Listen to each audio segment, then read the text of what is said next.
After the playoff final heartbreak last season for Leeds United against Southampton, the start to the season so far has been positive but not perfect for the Whites, and in today's video I'm going to be breaking down if Daniel Farke is actually the right man to take Leeds United back up to the promised land of the Premier League.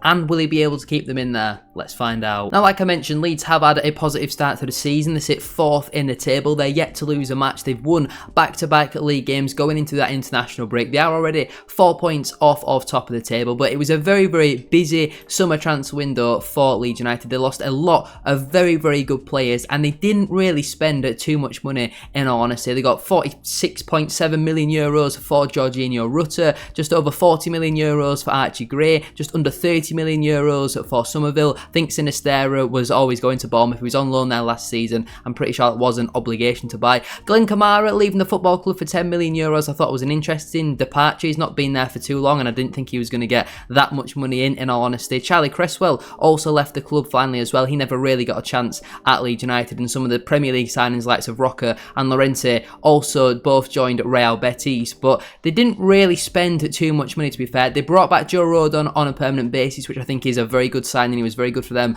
last season. I can't say too much about Ramazani. I feel like he came in towards the later stages of the summer transfer window, but 23 years of age, they'll be hoping he can be a decent signing. Again, I'm not convinced by the acquisition of Jayden Bogle. Yes, he's only 23 years of age, but for just less than €6 million, surely there would be better available out there. I don't think he's a €6 million right back. In all honesty, we've already seen so far this season he's made a number of mistakes which have cost Leeds United, and I don't think he's offering enough going forward. I can't say too much about Tanaka or Schmidt, but again, 25, 24 years of age, this is the type of profile that you do want to be signing for the players, where it's the lower millions in terms of fees, and then by the time they're 27, 28, 29, you can sell them on for 10, 20 million, something like that. They've also brought in Solomon and Rothwell in on loan from Tottenham and Bournemouth respectively. I think Rothwell provides a decent amount of championship pedigree, and Solomon will hopefully be that Somerville replacement, but I think it's much more of a short-term fix, and I'm not too sure if he's got that quality to be a Somerville replacement. And some of the fringe players also left the club, the likes of Jamie Shackleton, Ian Poveda. I know they've had recent championship loan spells where Poveda did really well with Sheffield Wednesday last season. I feel like he would have been a decent squad option for Leeds. Obviously, Liam Cooper had left the club. It looked like he was going to go to Hull, but that never materialised, and he is now a free agent. He'd been the club captain there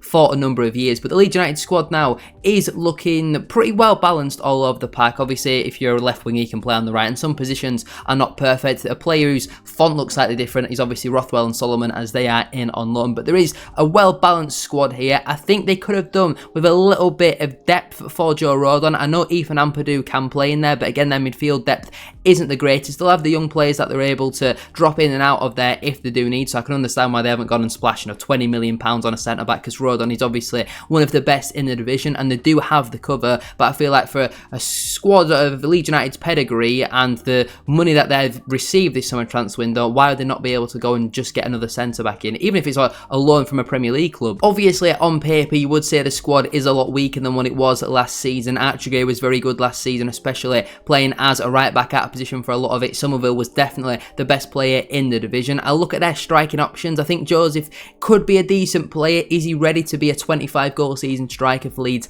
this season? I'm not so sure. I think Patrick Bamford should have left the club a number of years ago, but I think without Somerville this season, they are going to struggle quite a lot, because Daniel Farke has always, as a manager, relied on individual talent and having one of, if not the best squads in the division. You look at his finishes with Norwich City. In his first season, he finished 14th. The year after that, he went and won the league when Emi Buendia was comfortably the best player in the division. Then got promoted, obviously, into the Premier League. They won 5 games all season and came straight back down in 20th place. The season after, they bounced straight back up. Again, really good seasons, a lot of individual talent in that Norwich squad. They won the league. They won 29 out of their 46 games. They were promoted to the Premier League, and then he was sacked after 11 games, only winning 1 of them. And it tells you everything you need to know about Daniel Farke. He relies far too much on individual talent, and when you've not got your Somervilles, your Rutters, or Rutter, not really too sure how you pronounce his name, when you've not got them type of players this season, and you haven't really replaced them with proven quality, yes, they might some of these new signings from overseas might turn out to be good, but are they going to be good enough to replace Somerville? And we've got to remember, if Farke couldn't get this Leeds squad over the line last season with your Somervilles, your Routers, your Archie Greys, then how is he going to do that without them? And last season, yes, you could definitely say achieving 90 points and only finishing third was a bit of an anomaly, and I would certainly agree with that statement. But that Leeds United squad now has a lot less quality in there, and are they going to be able to make up that points difference, if that does make sense? If we have a look at some of Leeds United's games so far this season, this recent match against Hull City, for example, the first goal is a major goalkeeping error. It's not particularly great defending from Hull. The ball comes into the box. I think it's Joseph, I'm pretty sure,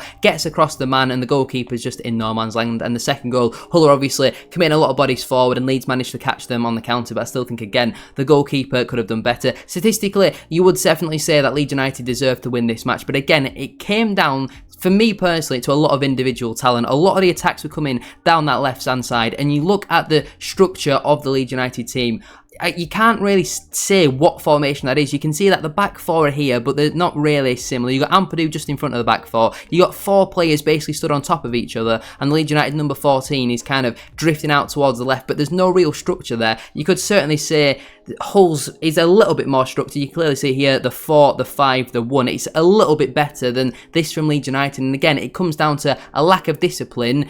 And yes, they managed to get over the line, but in the long term, if we're thinking about when Leeds do get up into the Premier League, can Daniel Farke survive not having a structure in this Leeds United team? 31% of the Leeds United shots were coming from outside the penalty area, and when you've got a lot of quality in there and the goalkeepers aren't amazing, then you are able to get them long shots off, but only 6% of their shots came inside the 6-yard box. I think that's very, very concerning, because against much better standard of goalkeepers, when Leeds get into the Premier League, it's not sustainable to be having 31% of your shots, and this is in the Championship in the Premier League. In terms of where their shots were actually being taken from, a lot of them were very central, which I do think is a positive sign, because obviously the angle for the goal is much bigger when you do shoot through the middle of there, so I can't really complain about that. But like I mentioned, a lot of the Leeds United attacks coming down that left hand side. But before we do go any further with today's video, please make sure to drop a like on there for me. We are aiming for 100 likes on today's video, and don't forget as well to subscribe to the channel if you are new. We're now on the road to 300 subscribers. Get your thoughts in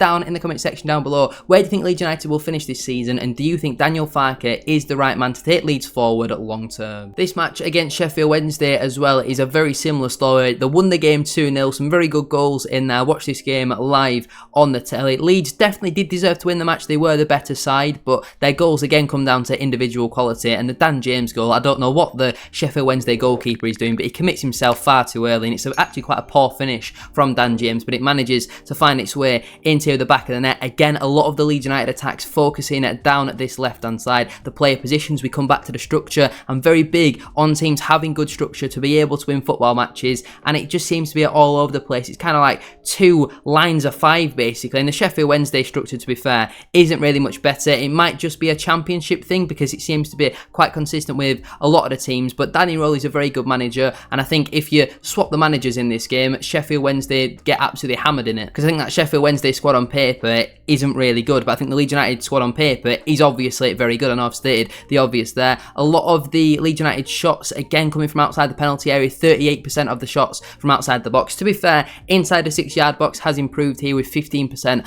of their shots have been in there, and again, a lot of their shot directions being through the middle of the goal. Not as amazing as what they were against Hull, but still 62% is relatively high. Like I mentioned earlier, the bigger the angle, the more chance you have of scoring. Again, this match against West Brom was on the television, and we come back to structure once again. You've got the Leeds United back 4, and then you've got 5, 6 players, I think 6 players there, all just kind of stood on top of each other, and they weren't able to break West Brom down, who were clearly playing a 3-5-2, a very well structured, very well coached by probably the best manager in the division in Carlos Corberán. He's definitely up there, and West Brom defended very well throughout the match. They restricted Leeds to very little. A lot of the play was in the middle third of the pitch. A lot of Leeds United shots again outside the penalty area, 38% of their shots. Farke is clearly happy for his players to shoot, but sometimes you got to work that extra ball and try and find that extra pass. They did it quite well against Portsmouth, and they tore them open at times, and I know you would say West Brom are going to be better in terms of being able to defend the Leeds United attacks, because obviously they're a much more established Championship side, but I still do think there is a little bit of cause for concern there. Again, a lot of their chances though, and shots coming down through the middle, but not a single shot registered on the left side, and again, a lot of the attacks in this match were fairly well balanced, but that's simply because all the Leeds United players were just stood on top of each other. The Middlesbrough match in the Carabao Cup, again, this one was on TV. I've had the pleasure, or maybe mispleasure, as a Bradford City fan, of watching Leeds United quite a lot so far this season. Yes, there was rotations and changes in both sides, but I would say especially in that Middlesbrough side, and they rocked up to Ellen Road and absolutely battered them. Comfortably deserved to win the football match. To be fair, both sides' attacks were fairly well balanced, you would say. Maybe slightly more down Middlesbrough's right side and slightly more down the Leeds United left side, but we come back to the structure once again. I don't know what formation this is that Leeds United are playing. They're absolutely all over the place. You got the right back here, the left back there. The winger is more defensive than the left back. You got the midfield kind of all in a straight line. There's no real structure to there, and I'm just kind of thinking this seemed to be a little bit all over the place. And again, at 42% of the Leeds United shots were taken from outside the penalty area. Your chances of scoring are so much more heightened if you're inside the penalty area or even inside the 6-yard box. 82% of the Middlesbrough shots were inside the 18-yard penalty area, and if you look at the score, it comes back to that. They're getting in the better areas, they're getting the better chances, and they're not relying on individual talent to go on and win the football match. A lot of Leeds United shots were from down the middle, but they just weren't able to convert. Again, you would say that maybe my theory in terms of this game has kind of gone out the window about your shots being down the middle, but balanced over a 40-50 game season, it is going to be better if you have a lot of more of your chances down the middle. And again, we come back to the structure. I'm just not convinced by Daniel Farke. I think he relies far too much on the individual talent in the squad. It's not there compared to what it was last season, and I do think there is cause for concern. And the final game was obviously the opening day 3-3 draw against Portsmouth, and I don't think we can really look into the stats too much. Leeds battered them in this game. They hit the crossbar I think 3 times in the opening 10-15 minutes. They definitely deserved to win the football match, but it was sloppy individual errors as to why they did not win this game. The first goal is terrible from Jayden Bogle in terms of Portsmouth's first goal. The defensive line is here, for example, and Bogle is, not that you can really see, the defensive line is here, and Bogle was here. He was so much deeper than everybody else. He plays Sorensen onside, and Melier definitely should save that. You can see the stats. Leeds absolutely hammered them, and again, we come back to the structure. Both teams, to be fair, were absolutely all over the place, but it was that type of end-to-end match. The second Portsmouth goal is an absolutely unbelievable strike, to be fair, from Callum Lang, and obviously the penalty. Jayden Bogle, once again, I mentioned him at the start of the video. I'm not convinced by the signing. Yes, both players are kind of holding each other, but I think it's Christian Sadie, the Portsmouth striker, he's holding onto Bogle's waist or his shirt, whereas Bogle's then holding Sadie around the neck, and the referee's obviously going to be more likely to see a choke slam compared to a little pull on the shirt, and I do think it is a penalty. Leeds responded very well. They managed to get themselves back into the game, and Aronson has that chance in the last second. I have no idea how he's failed to even hit the target there. Never mind score. How you, as a professional footballer, can fail to hit the target from there with that chance, that would have probably not only saved the day for Leeds United in this game, it might have sent them on a little bit better of a run. They didn't really recover from that moment for a couple of games, but he's also got a reputation to,